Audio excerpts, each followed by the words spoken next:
Negative വശത്തിലേക്ക് പോകാൻ തുടങ്ങിയത് മുതൽ മെനിനിസം എന്ന് പറയുന്ന ഒരു ആശയം ഉടലെടുത്തു കഴിഞ്ഞു.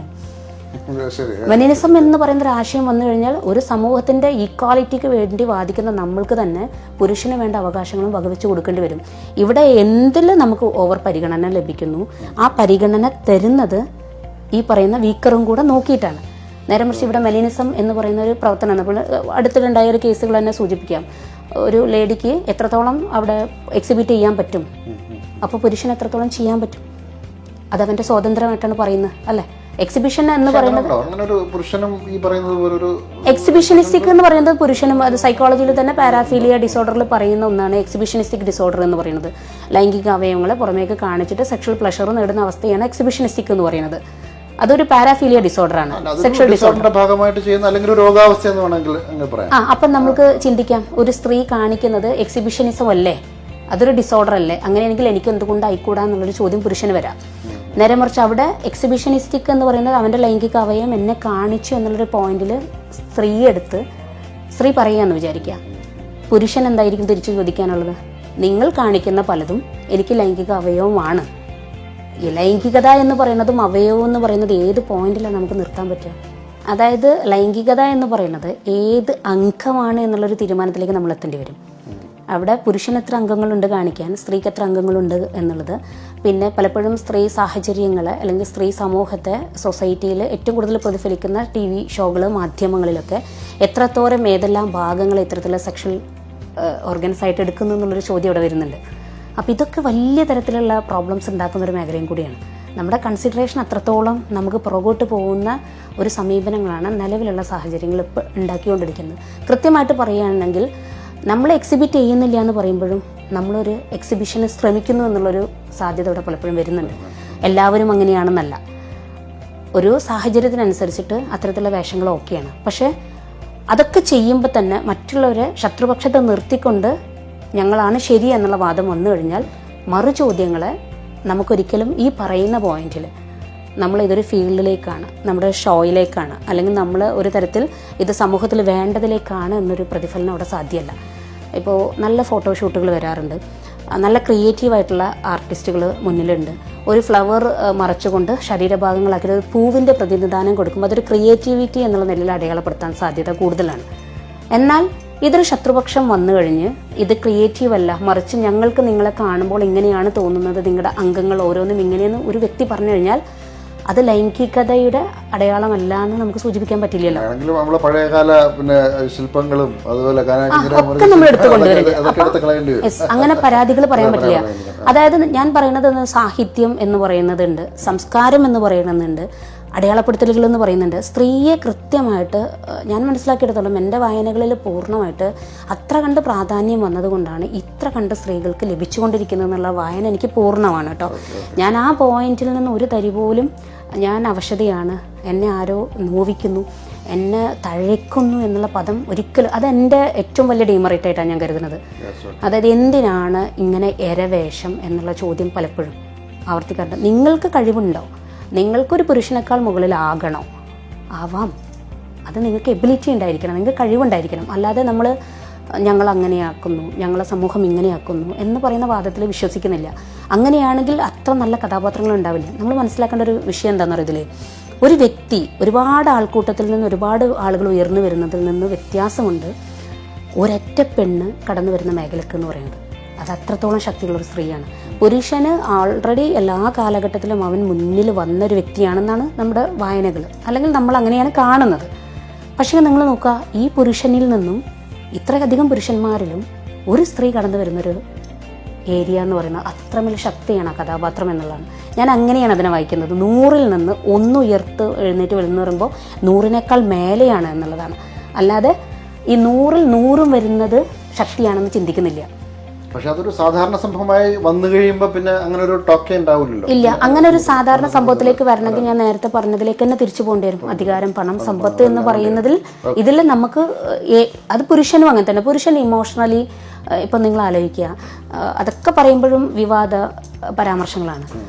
ഒരു പുരുഷൻ എത്ര കൊണ്ട് ശക്തിയിൽ മുന്നിട്ടാണെങ്കിലും സമൂഹത്തിൽ സ്ത്രീക്കൊരു പരിവേഷമുണ്ട്, പുരുഷനൊരു പരിവേഷമുണ്ട്. ശക്തിയിൽ മുന്നിലാണ് പുരുഷനെന്ന് നമുക്ക് വായിക്കാൻ വിചാരിക്കാം.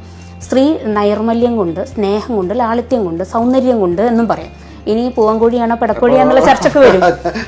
പുരുഷന് സൗന്ദര്യം ഇല്ലെന്നാണോ ഡോക്ടർ ഉദ്ദേശിച്ചതാണ് ചോദിക്കാവുന്നതാണ്. ഓക്കെ, ഇല്ല, അപ്പോൾ അവിടെ പൂവൻകോഴി പെടക്കോഴിയുടെ പരാമർശം വരും. പക്ഷെ യഥാർത്ഥത്തിൽ നമ്മൾ അവിടെ എടുക്കുന്ന വായന എന്താണെന്ന് വെച്ച് കഴിഞ്ഞാൽ, ഇവിടെ പുരുഷനും സ്ത്രീയും തമ്മിൽ ഉള്ള ഒരു സമൂഹമാണല്ലോ. അപ്പോൾ ഇവിടെ നടക്കുന്ന എന്താ വെച്ചാൽ, ആ പുരുഷനെ പലപ്പോഴും പ്രതിസന്ധിയിലാക്കുന്നതാരാ? സ്ത്രീയാണ്. ശക്തി കൊണ്ട് കേമൻ, രാഷ്ട്രീയം കൊണ്ട് മുകളിൽ, അധികാരം കൊണ്ട് ഉന്നതൻ. പക്ഷെങ്കിൽ ഇതൊന്നും അല്ലാത്ത ഒരാൾക്ക് പ്രതിസന്ധിയിലാക്കാൻ പറ്റുന്നു. ആ ശക്തി ഏതാണെന്നറിയോ?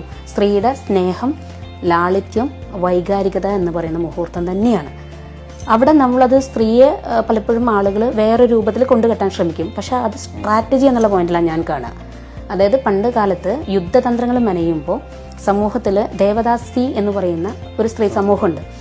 യഥാർത്ഥത്തിൽ ദേവദാസികൾ പുരുഷനെ എന്താ പറയുക, ഒരു ഉന്മാദത്തെ അവസ്ഥയിൽ എത്തിക്കാൻ വേണ്ടിയിട്ട് ആട്ടവും പാട്ടവുമായി കഴിയുന്ന ഒരു സ്ത്രീകൾ എന്നുള്ളതല്ല എൻ്റെ വായന. ഞാൻ അങ്ങനെ ആഗ്രഹിക്കുന്നില്ല.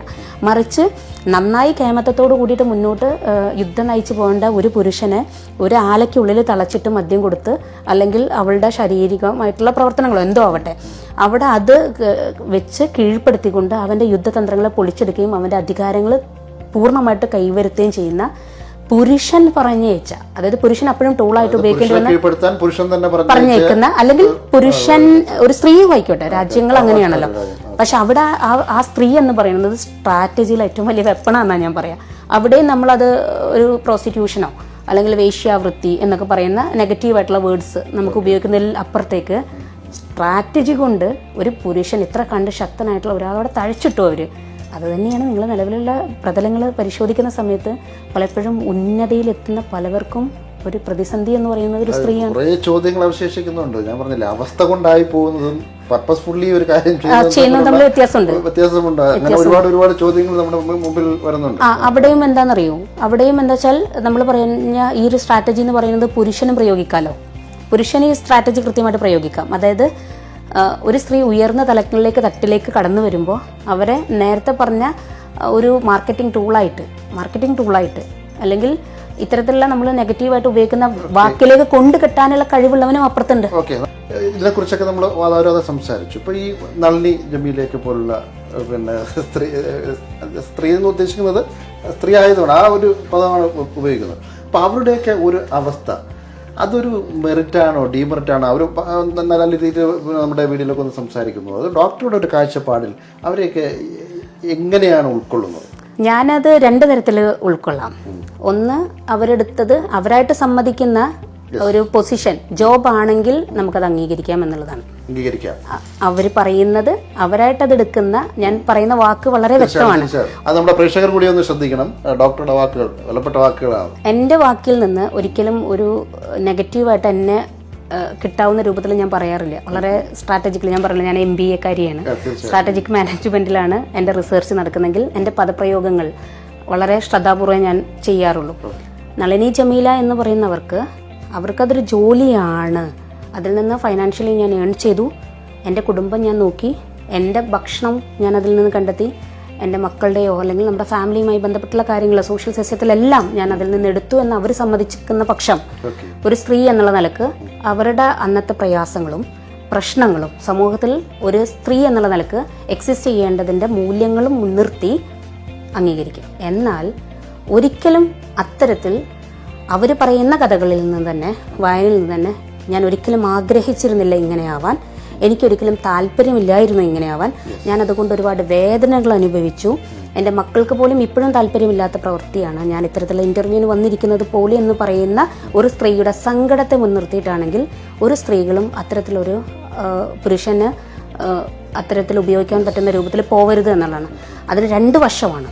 കാരണം ഇതങ്ങനെ നമ്മൾ സെക്ഷൽ ലൈഫ് എന്ന് പറയുന്നത് ചിലരൊക്കെ പറയുന്ന പോലെ, ചിലർ പറയാറുണ്ട് ഇതങ്ങനെ ഒരു നീഡാണ് മനുഷ്യനെ.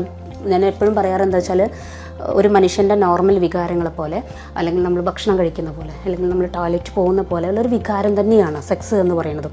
അവിഭാജ്യ ഘടകമാണ്, പുരുഷനാണെങ്കിലും സ്ത്രീ ആണെങ്കിലും. പക്ഷെ ഇതിനു വേണ്ടി മാത്രം ജീവിക്കുന്ന ഒരു കൂട്ടുകാർക്ക് മുന്നിൽ വഴങ്ങി കൊടുക്കുക എന്ന് പറയുന്നതും, ഇതിനു വേണ്ടി സ്ത്രീകളായിക്കോട്ടെ എന്ന് പറയുന്നതും അതെന്താണ് എന്നുള്ളത് ഒരിക്കൽ, ഒരു പ്രാവശ്യം, 2 പ്രാവശ്യം, 3, ഇത് 5 6 ഒരു റൂമിലേക്ക് ഒരുപാട് ആളുകൾ കടന്നു വരുന്നതിനും ആ ബോഡി അതുമാത്രമായിട്ട് കാണുന്നതും അവിടെ എന്താ നടക്കുന്നതെന്ന് നമുക്കറിയാലോ. അത് എത്രത്തോളം സാറ്റിസ്ഫൈഡ് ആണ് എന്നൊരു പെണ്ണിന് പറയാൻ കഴിയുമെന്ന് എനിക്ക് തോന്നുന്നില്ല. അത് അവർ തന്നെ പറയുന്ന വായനകളിൽ അല്ലെങ്കിൽ അവരുടെ എഴുത്തുകളിലൊക്കെ സൂചിപ്പിച്ചത് ഭയാനകമായിട്ടാണ്. ആ സാധനത്തെ പ്രൊമോട്ട് ചെയ്യുന്നതിന് ഒരിക്കലും നമുക്ക് അങ്ങനെ ഒരു അവസ്ഥയിലേക്ക് ഒരു സ്ത്രീ എത്തിക്കരുത് എന്നുള്ള. സ്ത്രീക്ക് ആരാ പറഞ്ഞത് അവരുടെ ബയോളജിക്കൽ നീഡായിട്ട് കണ്ടാൽ മതി. പക്ഷെ അവിടെ എന്താണ്, പുരുഷന് വരാൻ കഴിയുന്നു. ഒരുപാട് ആൾക്കാർക്ക് ഒരുപാട് സമയത്ത് ഒരു സ്ത്രീയിലേക്ക് വരാൻ കഴിയുന്നുള്ള പോസിബിലിറ്റി തുറന്നു കൊടുക്കുന്നു എന്നുള്ളതാണ്.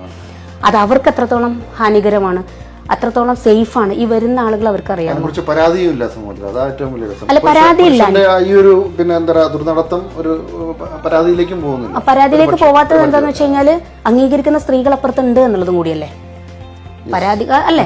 അതായത് നമ്മൾ ഒരിക്കലും പുരുഷൻ ഒറ്റയ്ക്ക് വന്ന് നമ്മൾ കാണുന്ന പോലെ ഒരു റൂം വെറുതെ ഇരിക്കുന്ന സ്ഥലത്ത് ചെല്ലുന്നതല്ലല്ലോ. മറുപക്ഷത്തൊരാളുണ്ട് അവിടെ. ഞാൻ നേരത്തെ പറഞ്ഞ വാചകം തന്നെ എടുക്കാം. അവരുടെ അവസ്ഥകളിൽ നിന്നും അവർക്ക് മോചിതയാവാൻ ഇങ്ങനെ ചെയ്യേണ്ടി വന്നുള്ള കാഴ്ചപ്പാടിൽ അവർ ശരിയാണെന്ന് എനിക്ക് പറയാൻ കഴിയും. എന്നാൽ ഇത് തന്നെയാണ് ശരി എന്നുള്ളതും ഇത് നിങ്ങൾക്ക് യൂസ് ചെയ്യുക എന്നുള്ള ഈ സമൂഹത്തിൽ ഇത് തന്നെയാണ് ആവശ്യം, എല്ലാവരും വരട്ടെ എന്ന് പറയുന്ന കാഴ്ചപ്പാട് ഇനിയും കൊണ്ട് നടക്കുമ്പോൾ എനിക്ക് അവിടെ സത്യം പറയാച്ച പുച്ഛമാണ് തോന്നുക. അവരനുഭവിച്ചത്